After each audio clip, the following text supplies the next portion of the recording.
Halo, semangat pagi saudara-saudaraku. Di pagi hari ini kita boleh jumpa lagi untuk kerinduan yang sama, mendengarkan firman Tuhan. Renungan kita pagi ini dengan judul Bukan Soal Makanan, dalam Kisah Para Rasul pasal 11 ayat 1 sampai 18. Namun sebelumnya itu mari kita berdoa. Bapa yang Maha Kasih, kami bersyukur atas kasih karunia Allah di pagi ini kami ada sebagaimana ada, dengan kerinduan yang sama. Kami akan merenungkan firman-Mu Tuhan dan membacanya. Kuasailah kami dengan kuasa Roh Kudus, ampunilah kami. Di dalam nama Tuhan Yesus kami mengucap syukur. Amin. Pertolongan kita adalah dalam nama Tuhan yang menjadikan langit dan bumi. Firman Tuhan kepada kita pagi ini, Kisah Para Rasul 11 ayat 1 sampai 18 dengan tema Bukan Soal Makanan.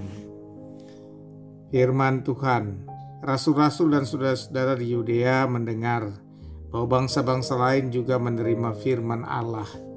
Ketika Petrus tiba di Yerusalem, orang-orang dari golongan yang bersunat berselisih pendapat dengan dia. Kata mereka, "Engkau telah masuk ke rumah orang-orang yang tidak bersunat dan makan bersama-sama dengan mereka." Tetapi Petrus menjelaskan segala sesuatu berturut-turut. Katanya, "Aku sedang berdoa di kota Yope, tiba-tiba rohku diliputi kuasa ilahi, dan aku melihat suatu penglihatan. Suatu benda berbentuk kain lebar yang bergantung pada keempat sudutnya diturunkan dari langit sampai ke depanku. Aku menatapnya dan di dalamnya aku melihat segala jenis binatang berkaki empat dan binatang liar dan binatang menjalar dan burung-burung. Lalu aku mendengar suara berkata kepadaku, 'Bangunlah, hai Petrus, sembelilah dan makanlah.' Tetapi aku berkata, 'Tidak, Tuhan, tidak.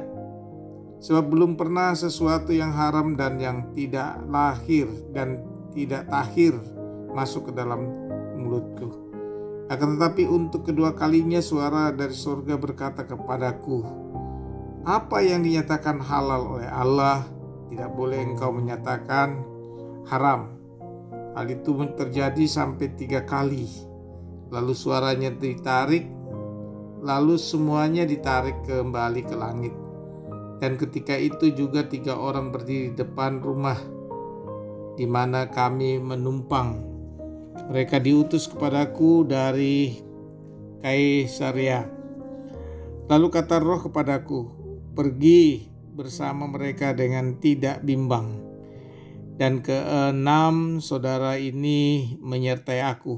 Kami masuk ke dalam rumah orang itu, dan ia menceritakan kepada kami bagaimana ia melihat seorang malaikat berdiri di dalam rumahnya dan berkata kepadanya, 'Suruhlah orang ke Yope untuk menjemput Simon yang disebut Petrus. Ia akan menyampaikan suatu berita kepada kamu yang akan mendatangkan keselamatan bagimu dan bagi seluruh isi rumahmu.' Dan ketika aku mulai berbicara, turunlah Roh Kudus ke atas mereka, sama seperti dahulu ke atas kita. Maka teringatlah aku akan perkataan Tuhan. Yohanes membaptis dengan air, tetapi kamu akan dibaptis dengan Roh Kudus. Jadi jika Allah memberikan karunia kepada mereka sama seperti kepada kita, pada waktu kita mulai percaya kepada Yesus Kristus, bagaimana mungkin aku mencegah dia?"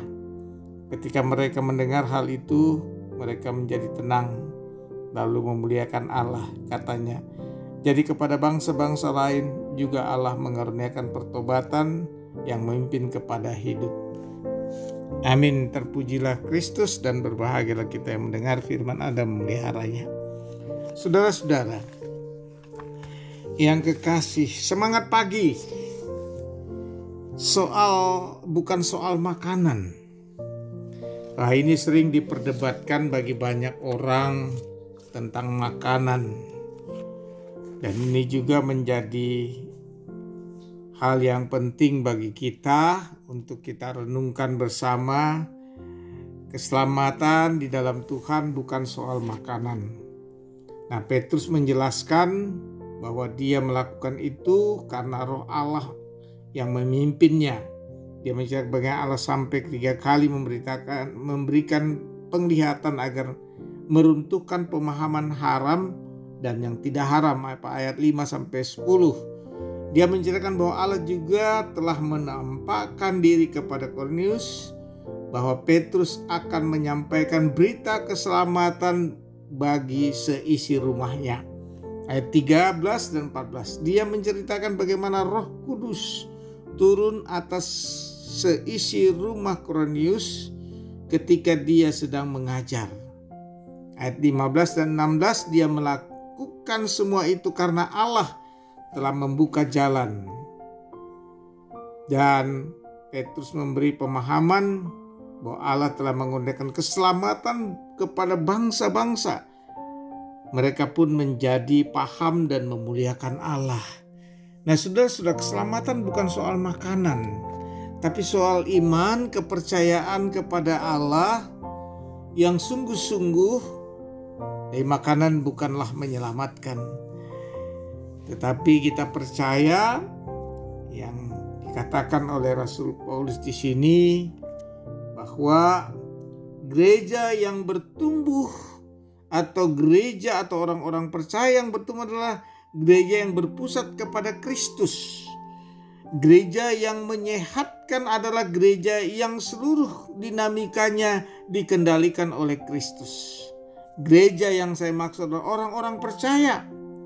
Orang-orang percaya yang diberkati adalah orang-orang yang mengutamakan Kristus dalam hidupnya. Bukan soal makan dan minum. Orang-orang yang menyejukkan adalah orang-orang yang siap berubah menjadi serupa dengan karakter Kristus. Yang disebut gereja adalah orang-orang percaya yang diutus ke dalam dunia. Gereja yang berubah adalah gereja yang bersuka cita karena mengenali pekerjaan Allah yang nyata di tengah-tengah umatnya. Nah, di tengah-tengah kita pada saat ini yang akan menyambut perayaan Natal dan Tahun Baru, kita mempusatkan perhatian kita dengan mengutamakan Kristus dalam hidup kita. Dan di dalamnya kita menyambut Natal, kita siap berubah menjadi serupa dengan karakter Kristus.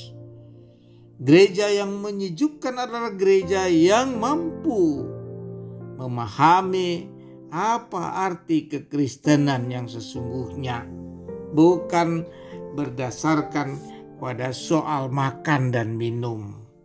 Dan ini juga yang digumuli ketika kita menyambut Natal.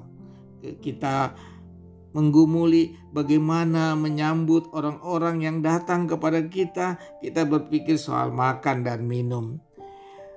Tetapi yang sesungguhnya soal sukacita kepada Allah.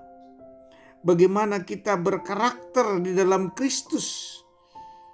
Kita berubah, kita berbuah dengan sukacita. Mengenali pekerjaan Allah yang nyata di tengah-tengah kehidupan kita di rumah. Setahun kita jalani.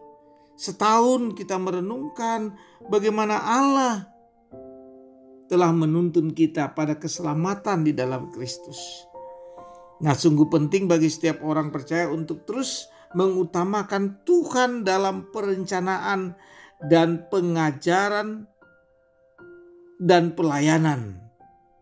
Adalah penting bagi jemaat untuk senantiasa mendoakan setiap orang dalam mempercayakan hidup ini kepada Allah.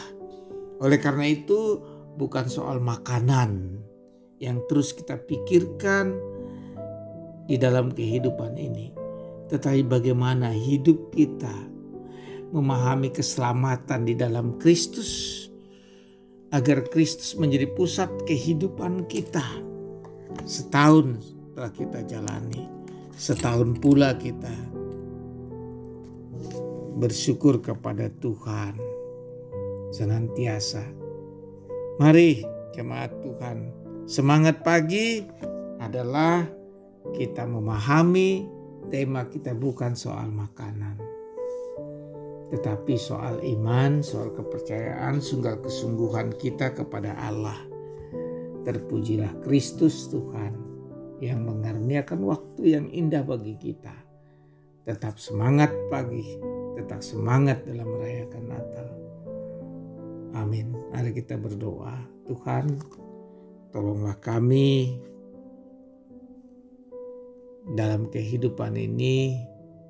Kami mohon agar orang-orang percaya senantiasa mengutamakan Engkau dan bersuka cita karena karya keselamatan-Mu dinyatakan di tengah-tengah kehidupan kami, keluarga, jemaat, persekutuan umat Allah, dan kepada kami senantiasa.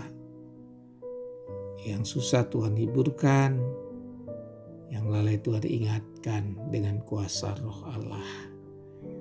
Ampuni kami Tuhan. Di dalam nama Tuhan Yesus kami berdoa dan mengucap syukur. Haleluya. Amin. Tuhan memberkati engkau dan melindungi engkau. Tuhan menyinari engkau dengan wajah-Nya dan memberi engkau kasih karunia. Tuhan menghadapkan wajah-Nya kepadamu dan memberi engkau damai sejahtera. Amin. Semangat pagi, selamat beraktivitas. Immanuel, Tuhan bersama.